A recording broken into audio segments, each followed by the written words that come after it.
Hello, and thank you for joining us today to the Blender-centric pipeline. I am Francesco. I'm the general manager and the producer at Blender Studio. And in the next 30 minutes, together with Paul Golter, who worked at the studio as a pipeline TD, we are going to share some of the key ideas that power the Blender project and that have allowed it to become an incredibly powerful content creation platform. And before we dive into the main topic, here is some key information on the project. So Blender's mission is simple. It's to get the world's best 3D computer graphics technology in the hands of artists as free and open source software.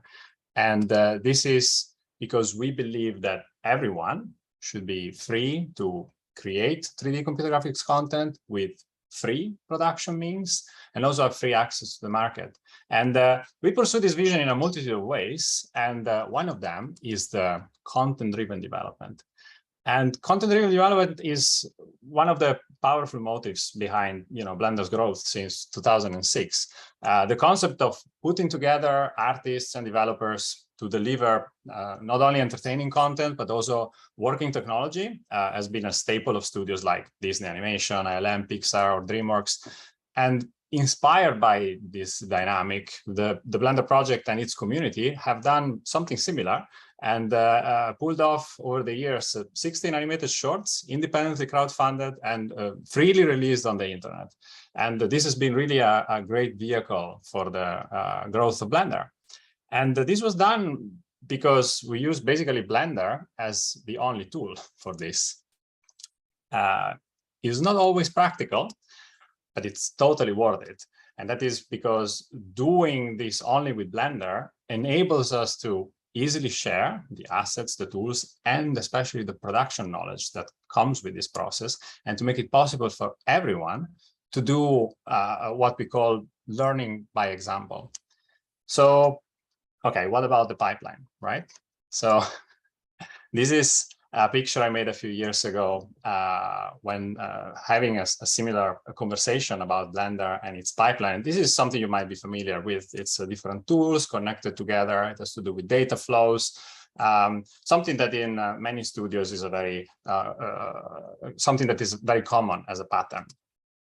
This is our pipeline. And of course, it's maybe a little bit exaggerated, but this is because Blender is a very horizontal tool. So while it might not be perfect in all these different areas, it has the great strength of blurring the lines between different tasks. And it provides really efficient workflows. And this is especially true for small teams and more loosely structured workflows. And this doesn't mean necessarily less quality. It means enabling more generalists to do excellent work. And Blender is also powered by some pretty incredible technology that has been shared over the years by both the tech and the film industry. And it provides a very solid creating environment. I'm going to leave it to Paul now to provide you with some examples of what it means to use Blender as a pipeline tool. And this especially going beyond the classic asset and shot production workflows. All right. So I hope everyone can see my screen and hear me. So yeah, I'm Paul, and in the next 20 minutes, I'm going to give you some insights on how the pipeline at the Blender Studio actually works. And as Francesco already said, what might set this pipeline apart from others is that Blender is used for almost everything. And now this is actually quite an unusual scenario. In a normal pipeline, you often work with many different DCCs, and a big part of the pipeline's job is to manage the data flow between those. But at the Blender Studio, we don't have that requirement. And what I will show you now is how we can actually take advantage of that. So how we can take advantage of how Blender works at its core, how it manages data, and basically design our pipeline around that. So I'm going to start talking about our editorial workflow. Blender has a built-in editorial environment, which is quite unusual amongst other DCCs. and opens up very interesting opportunities. And this section will be about how the Blender Studio used the video sequence editor in the pipeline. And we will then hop over to the review workflow, and I'm going to show you a fun little add-on that has helped us to judge sequences as a whole. And after that, I will introduce you to Blender application templates by showing you an example that turns Blender in a cross-platform media viewer that also has some basic review tools.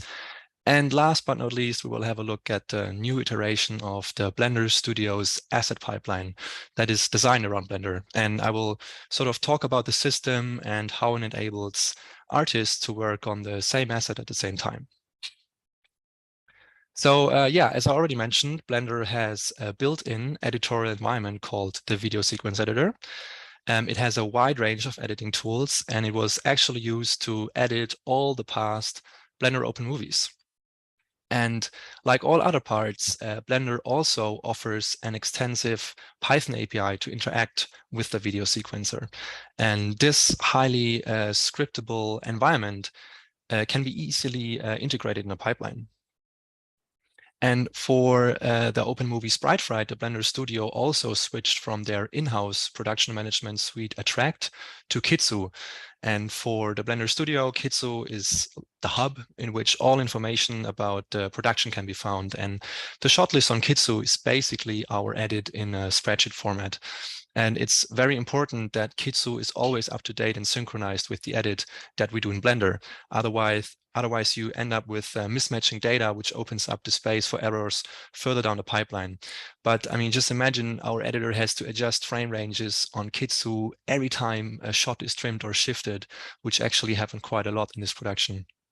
So what we're essentially looking for is a system that serves as a bridge between our editorial department and Kitsu to exchange data. And that's what we developed the Blender Kitsu add-on for. So with the add-on, you can log into Kitsu from within Blender. You can then go ahead and link a movie strip to a shot on Kitsu. And once a movie strip is linked to a Kitsu shot, you can exchange data between the two, for example, by updating frame ranges, thumbnails, shot names, and other data without even having to leave Blender.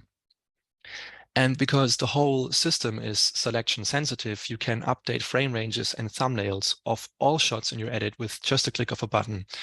And one of the most important aspects to really get right is frame ranges. You don't want animators to animate less than they should, or even worse, animate more than they should. And everyone who already has transferred frame ranges by hand knows how quickly you can switch up numbers. So this add-on just helped a great deal to automate this process. And when artists then worked on shot files, on the other hand, we had tools in place that would validate the current frame range with the one on Kitsu. So in this case, we took advantage of Blender's sequence editor and made managing shot metadata a whole lot easier by doing it directly with the raw data of the edit. Another fun little add-on I want to share is the context sheet add-on. This project came to life because we wanted to have a quick way to get an overview of a whole sequence. And it's especially useful for the lighting and comp department to validate whether the shots in a sequence look consistent and are harmonious. So with another add-on, you can quickly load all shots of a whole sequence. And the context sheet add-on then just takes a continuous sequence of the topmost movie strips and assembles them in this grid view that you can see here. And you can also just manually select the movie strips you want to have in the context sheet. And everything it's doing is using the video sequencer's Python API and a little math to scale and transform all the movie clips. So this is just another small example what we can do with the video sequence editor and its Python API. All right, so the next project is actually more than just an add-on. The media viewer is a so-called application template that turns Blender into a cross-platform video, image, and text viewer. With an application template, you can ship your own keymaps, startup files, and user preferences. And you can even define template-specific add-ons and modify parts of the Blender user interface all in one bundle. And the great thing is that you can easily switch between these templates without having to override your own personal configuration or requiring a separate Blender installation. That means people can build their own applications on top of Blender that can be easily distributed. And by the way, the project application templates is amongst the strategic development goals of the Blender project this year. And the Blender Media Viewer was an attempt to see how far we can push this system. And it showed a lot of shortcomings. And at the end of the year, we will probably get some exciting updates. So yeah, let's jump into it and see what the Media Viewer can do. So the Media Viewer offers the solution to have a player that can seamlessly browse media files with the arrow keys of your keyboard, no matter if they are video, images, or image sequences. And this application template reduces the Blender UI to a bare minimum by removing all elements that are not needed. It ships with its own key map that adds useful shortcuts to make it usable without a mouse. And in the background, it switches dynamically between the Blender image editor, sequence editor, and text editor, depending on what type of file was selected. And as you can see here, it even has some basic review tools. So you can annotate your media and export them with just a click of a button. And the really exciting point here is that you can basically use Blender to build your own application. And you can make use of all the open infrastructure of Blender that was built over years, like its ability to read and display all kinds of codecs like multi-layer XR support, and you wrap it in an application template that serves a specific purpose for you. All right, and the last section of this talk will be about the asset pipeline of the Blender Studio. So the foundation of the asset pipeline was established during the Settlers project and was further iterated on during the project of Sprite Fright. And the asset pipeline is designed around two core concepts. First, we want to take advantage of the way Blender stores data. And second, we want to enable artists to work in parallel without having to wait for output of another task. And the second concept is kind of the result of the first. So let's jump a bit more into detail. In order to understand how the asset pipeline is built, it's worth taking a quick look in how a blend file is actually structured. And you can think of a blend file a little bit like a database. It's composed of data blocks, each storing different kinds of data. And these data blocks can reference each other, creating some sort of a hierarchy. And those data blocks can also be appended or linked in from other blend files. And in the asset pipeline, we take advantage of exactly this principle. So let's talk about task layers. So when we set up a new production, we need to create a configuration file in which we define how an asset is assembled. And we do that through so-called task layers. And each task layer owns a domain of data, and all of them together describe the entire data of an asset. So in this example, the rigging task layer might own collections, objects, their relations with each other, and object data. The shading task layer might own material assignments, UVs, vertex colors, and the grooming one might own particle systems or hair. And you can see that these task layers can depend on each other and overlap. So in this case, the shading task layer needs the data of the rigging task layer because without objects, there can be no material assignments. And these task layers can be pulled in from different sources by following a set of merge instructions that describe exactly how all of these layers are puzzled together. And last but not least, task layers can be locked or live. And a locked task layer cannot be changed anymore, meaning the data it owns stays the same. A live task layer, on the other hand, can still be changed or updated. So with the last 3 slides in mind, let's have a look at what an asset directory might look like, and I will try to break it down for you. So we have a couple of asset task files on the top here, and some asset publish files in this picture labeled as asset versions. And these tasks can publish the selected task layers to the asset publish files. So far pretty normal. But notice that a change will be published to all versions in which the selected task layer is in the live state. So in this example here, if the shading task layer gets published, it will actually be published to Rex version 2 and Rex version 3, because in both of these versions, the shading task layer is still in the live state.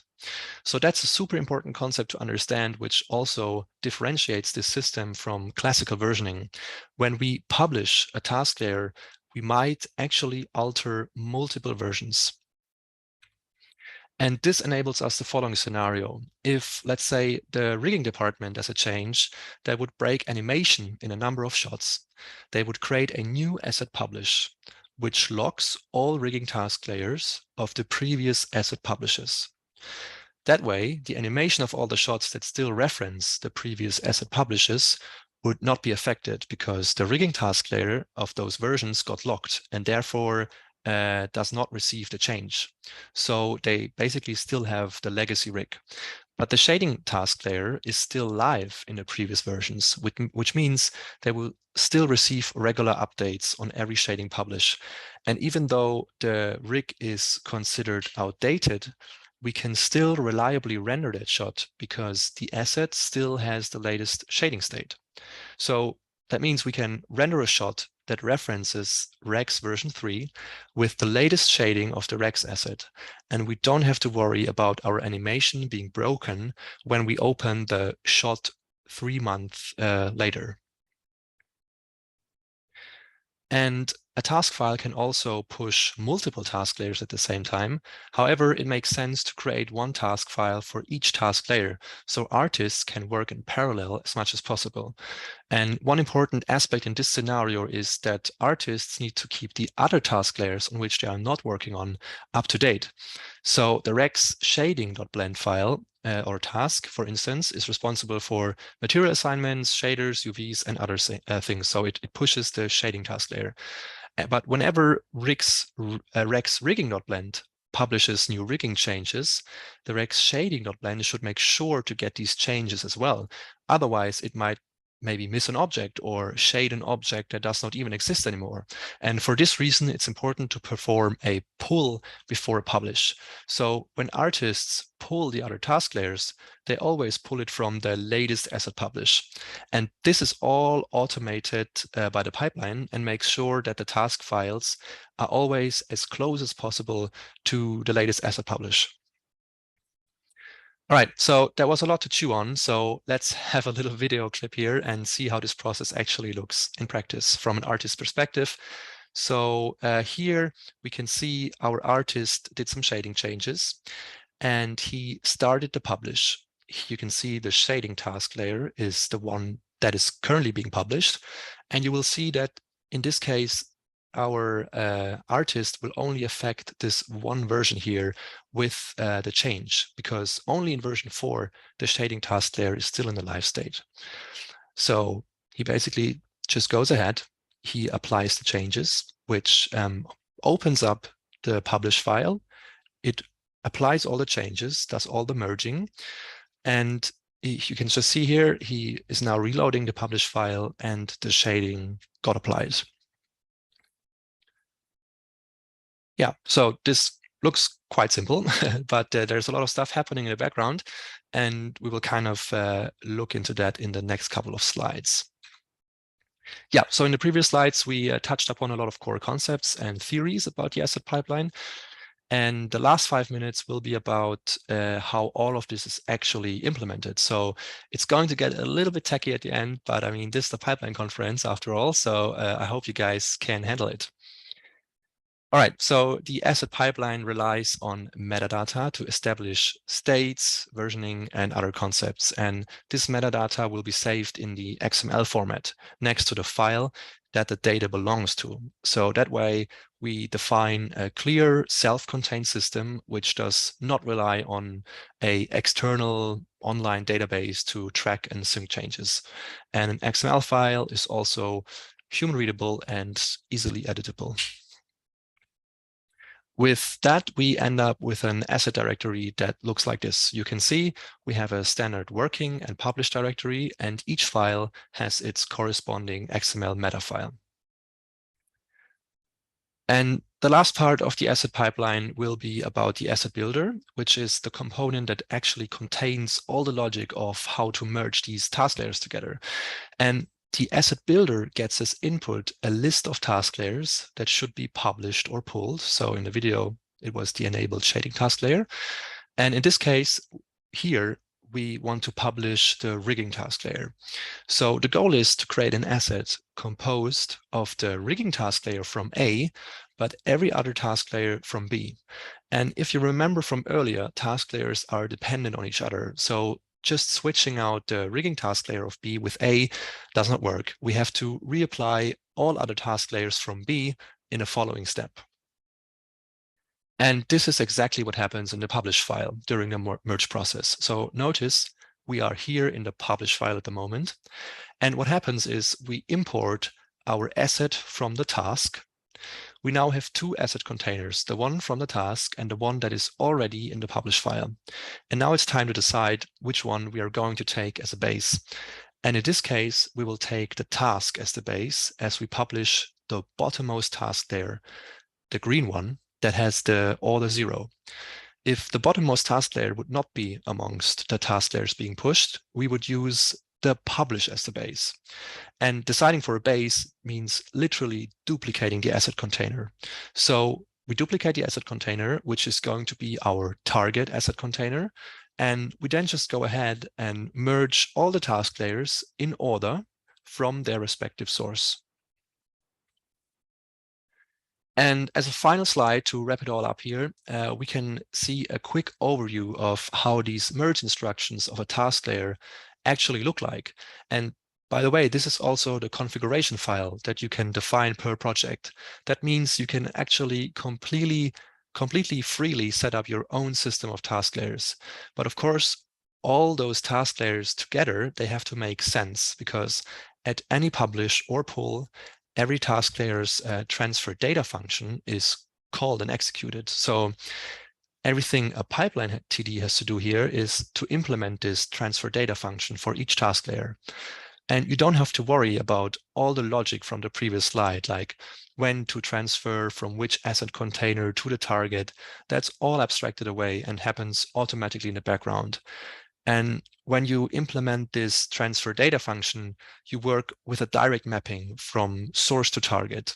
And for that, you have some very handy arguments prepared for you, like the transfer mapping variable, which is just a big dictionary that gives you a mapping between the source and target objects, materials, and collections. So with this already set up, you can basically just loop through those and perform your own custom logic.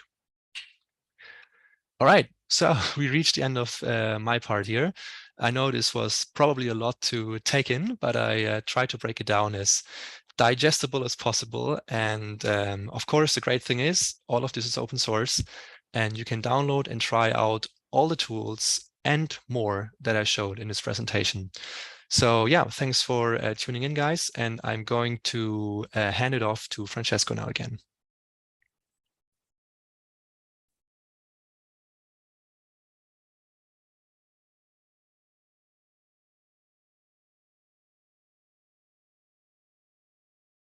Oh, Francesco, I think you're still muted.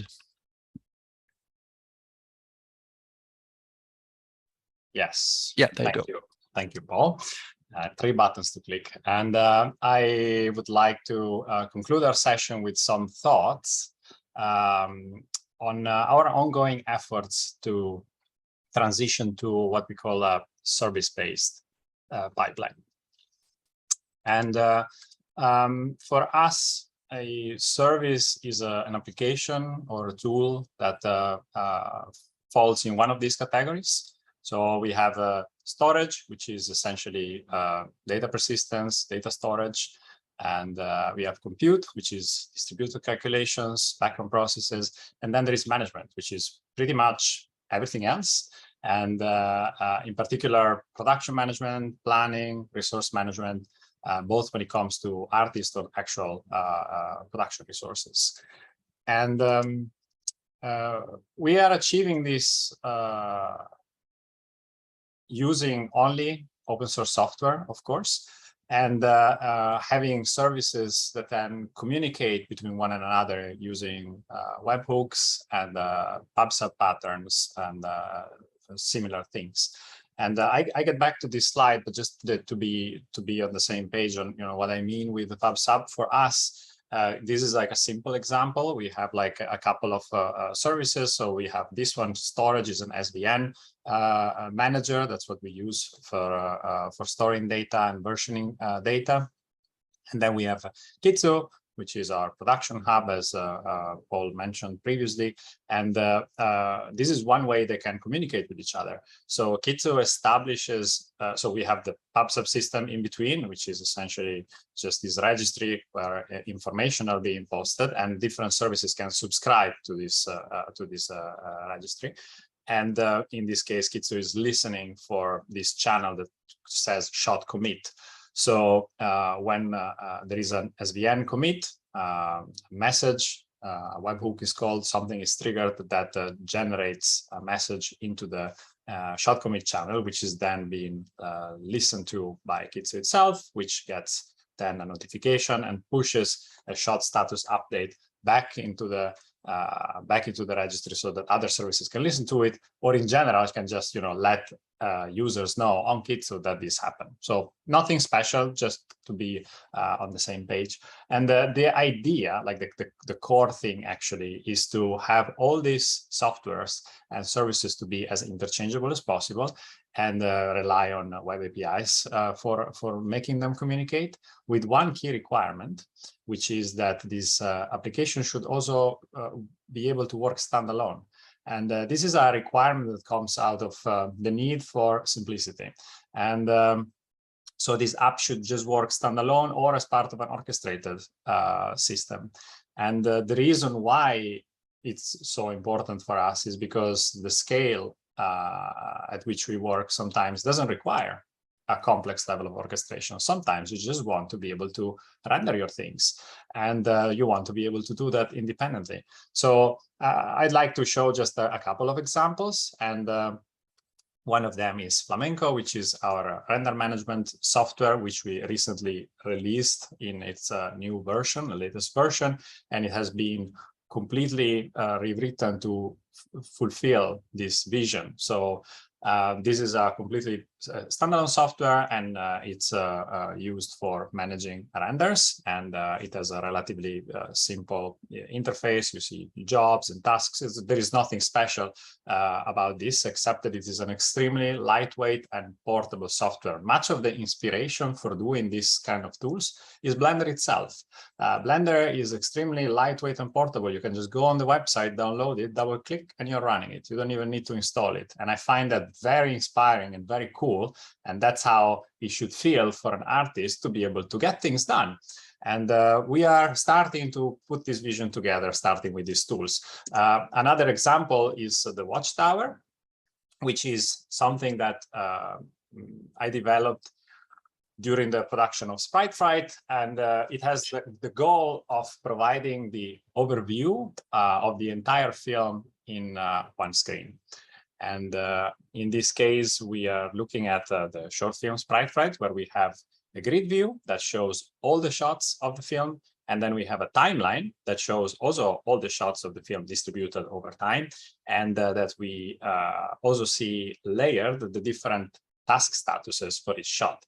In this case, we see everything green because the film, of course, is done. So there is not a lot to see, but you get the idea. And the timeline is very fluid and smooth, so you can just zoom in, zoom out very naturally. And as you do, the little preview that you see in the top right-hand corner updates to show you the actual shots. This tool is super useful not only to give you a glimpse of what is the status of the film itself, but it's especially useful to have conversations with your teammates, with the people you're working with, to discuss the status of an animated sequence, for example, with an animator or with a lighting artist, because sometimes talking while looking at the actual work saves a lot of hassle and a lot of doubts and confusion. This is one of my favorite views, which is the heat map view, and it gives you an overview of a specific status. So in this case, we're looking at animation, and we can see like how much animation is being done. In this case, everything is being done, and while the film is in progress, of course, you see the different colors that work like a nice heat map. Another interesting aspect is, of course, to be able to see the status of assets and how these assets are cast into the different shots. So in this case, I'm selecting an asset and I see in the timeline how many times this asset is used. And in each shot, I can see which assets are used. So you see them highlighted in blue. And at the same time, I have the generic sprite in this case, which is used in all these other shots at the same time. This software is, of course, just like everything else, also available as free software on the studio.blender.org website. And I invite you also to check it out. So I want to thank you very much for your attention.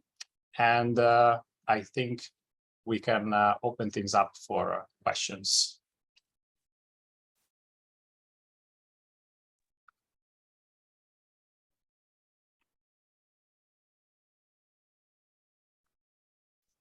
And we are gonna do that by checking the Q&A.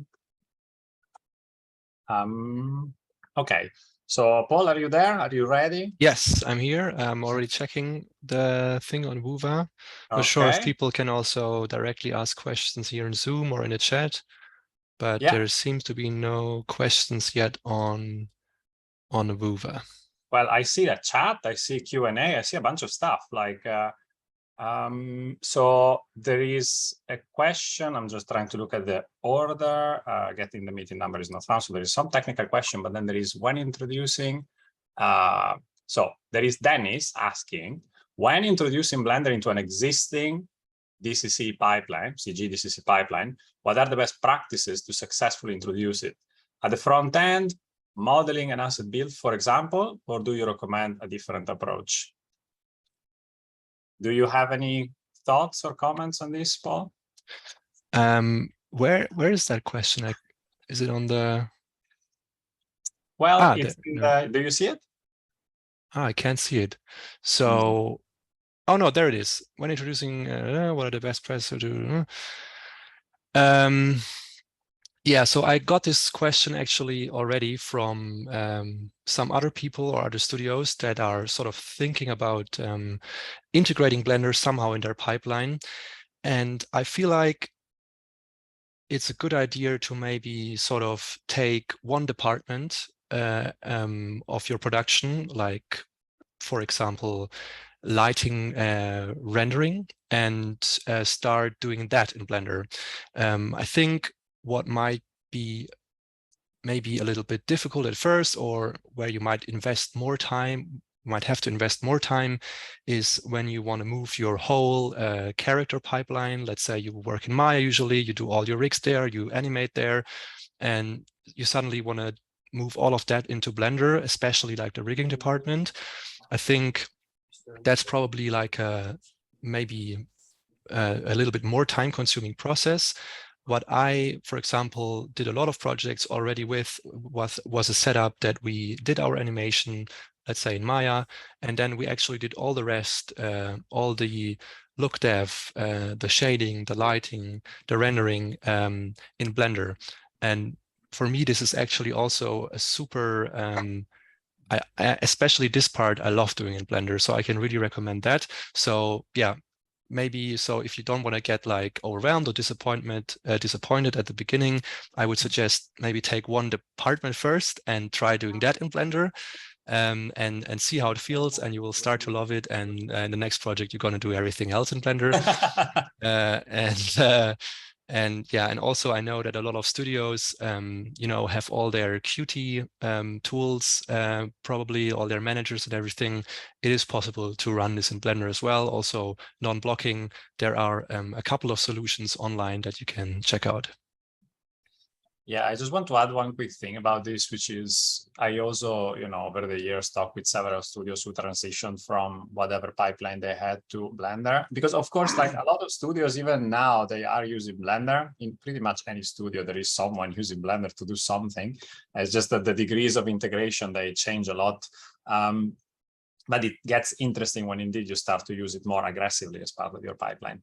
And some studios who did that kind of switch, they essentially, first of all, there has to be like a strong will also on the leadership level of the studio, like that they really believe that that's the right thing to do, because it costs a considerable investment, especially time of the artists to retrain themselves a little bit, and also resources. But the way that I've seen it successfully pulled off is if the studio team is really willing to give this a try, to make a pilot project and to take a shot from a short, or to make a little project together and actually try to pull this off with Blender, because somehow some people have done it, so it should be possible. So if you have that positive attitude, you can actually do a lot and learn a lot from that and put together all of your expertise.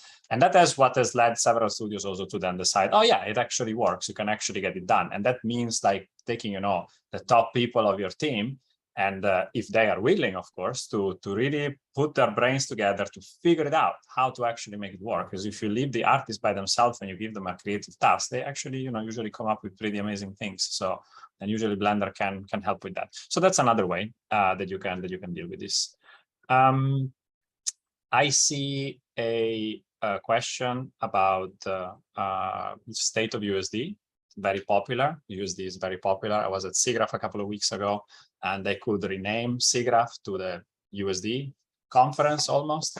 And there is a lot of attention for that, which is great to see. Like I had some really, really interesting conversations to see where this is also going in the future. And right now, Blender has I would say, fairly robust I/O workflow. So it means that you can import and export USD files from Blender.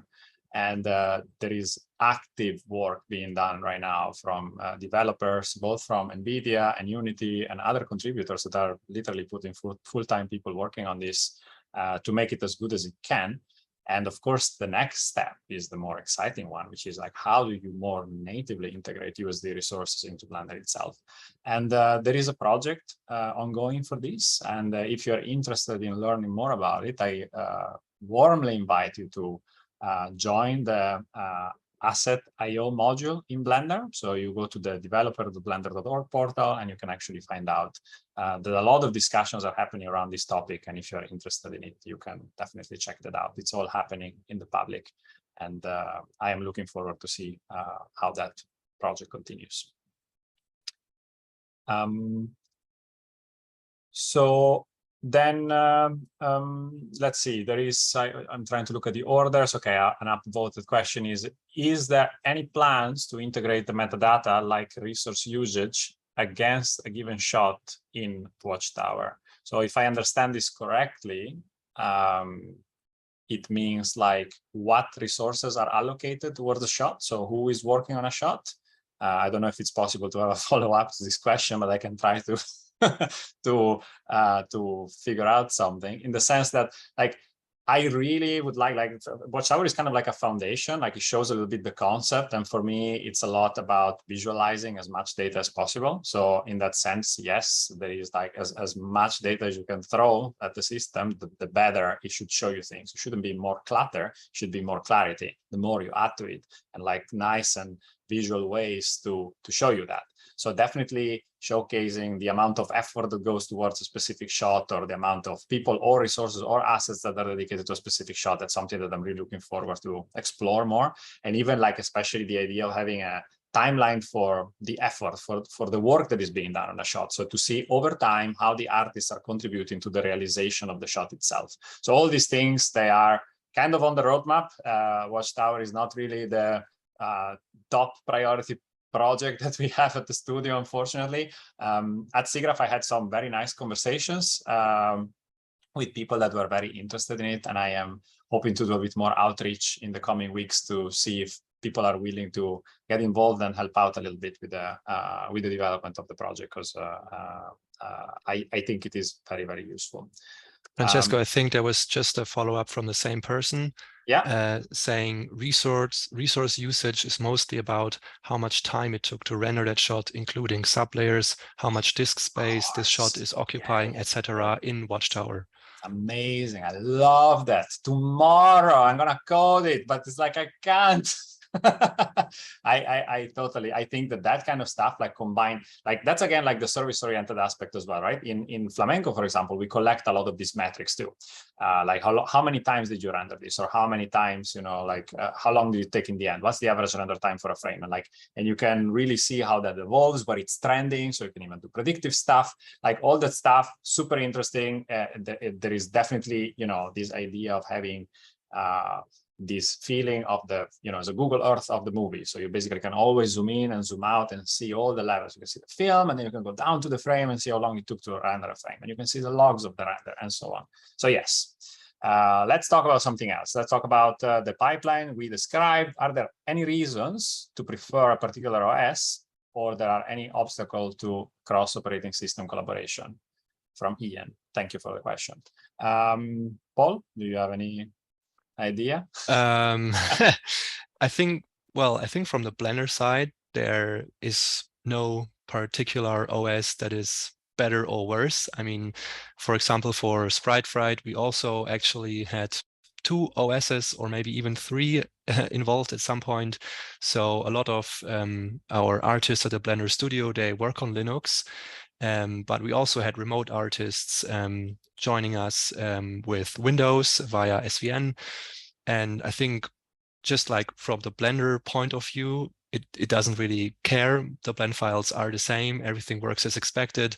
I think it will just probably run into the usual cross OS platform problems when you have a shared network drive and I don't know. Path nightmares. Yes, exactly. So this is probably the thing you will be dealing with the most, but I think from a Blender point of view, there shouldn't be too many problems. Or are there, Francesco?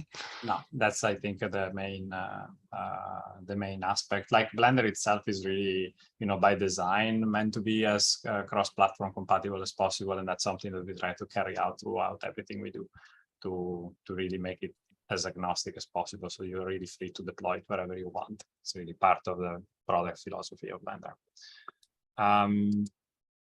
So there is a question on updating rigging, is skinning and weighing independent from geometry and UV data? I honestly not really familiar with the rigging department. Like what I do know is that the transfer, like that's some work that Simon actually did recently, like transferring the skinning and weighing data from one, like if there is a mesh update, of course, it's something that is really tricky. So we do have some tools and some automations that improve what Blender does by default. And I think there is work, of course, being done to try and have these methods to be applied in Blender itself as well.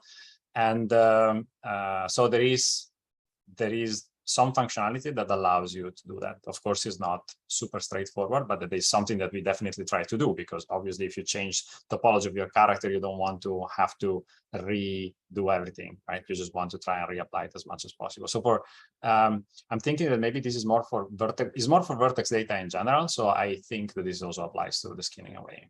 So yeah. Another question is any plan? Oh, sorry. Yeah. Go on. But I think it's probably you best to answer that. Any plans to follow up VFX platform in the future again? So I think that there is that's of course after the USD, this was a very popular conversation topic at SIGGRAPH as well. And I tried to dig into it a little bit more to really understand what does it mean, like what does it make, what generates the largest upsetness. And I know that there is literally people being upset about this. And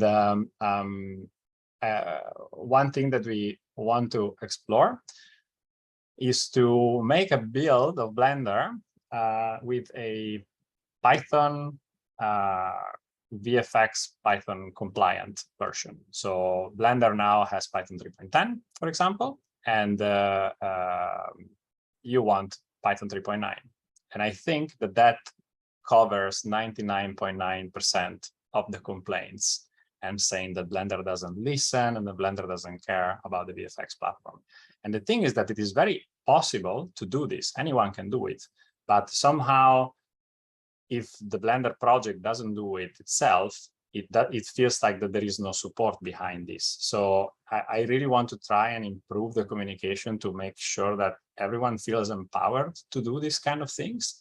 But also, of course, you know, to do it ourselves as well. So I cannot, you know, make a promise here and now, but I can definitely tell you that already conversation happened on how to build Blender with like a version of Python, for example, that is more VFX platform compliant. And I think that that is going to make that is going to have a lot of a positive impact on that. And the idea is that the LTS builds, especially, they should try to stay as VFX compatible as possible, because then they stay supported for a longer period of time, and then there should be no problem. So that is something that we are actively looking at, actually. And I hope that this answers. So we have just a couple of minutes left, I think. So shall we? Okay, there are a couple of questions of Flamenco. If you don't mind, Paul, I take them. So yeah, what's sure, the largest scale of the render farm the Flamenco has managed to so far successfully? So with the latest Flamenco, we have only worked with dozens of nodes, but we did some tests. Obviously, it's meant to scale to hundreds and potentially thousands. In the past, for other projects, I've been with the previous version of the Flamenco Manager, which uses some of the same technology. It could comfortably scale to hundreds of processes without breaking a sweat on like a mid-tier machine. So we haven't found out really what's the limit for it. And given that it takes approximately 5 minutes to spin up an instance, if you have a farm with 1,000 nodes and you just want to quickly try to run it, then I would love to hear how it goes. So then there is one more Flamenco. As it evolved sufficiently in the past years to incorporate other applications to easily install beside Blender itself? And yes, the answer is absolutely, especially now with the new design of the job types, that basically just by writing some simple JavaScript instructions, it's possible to define any kind of jobs that you want. This includes also like dependencies, like to really build a dependency graph of tasks. And the tasks themselves, they can be essentially anything. So you can use any software that has a command line interface, essentially. So yes, and this is documented. So you can go to flamenco.blender.org and you can find out already. Of course, the software is still in beta, so there is work being done on it to make sure that it is stable. But we aim at having a release by the end of September. So you know, you should definitely check it out. And then finally, updates on rig and animation evaluation performance updates in the near future. And I am assuming that this question has to do with like performance issues and like dealing with complex rigs. And I do know that there is an ongoing project for improving the character rigging and character animation pipeline, but there is no set date for it. During Blender conference, there will be at the end of October, before Blender conference at the end of October, there will be a meeting focused on the future of the animation system, and whatever happens there will be reported publicly. So this was the round of questions, I think. Yeah, I think that was it. I want to thank everyone. I don't even know how many people are here, but you know, thank you so much for your attention and for, you know, hanging out with us and to listen to what we have to share. And you're always welcome to drop by the Blender chat, blender.chat channel, and you can find a lot of people involved with the Blender project there. And you know, happy to connect and to get more feedback and to hear more what you think about this. Yeah, and also make sure to check out devtalk.blender.org and developer.blender.org. With those 3 platforms, you can fully dive into the Blender universe and get to know everything. So yeah, thanks everyone, and enjoy the rest of the Pipeline conference. Thank you. Bye-bye. Bye-bye.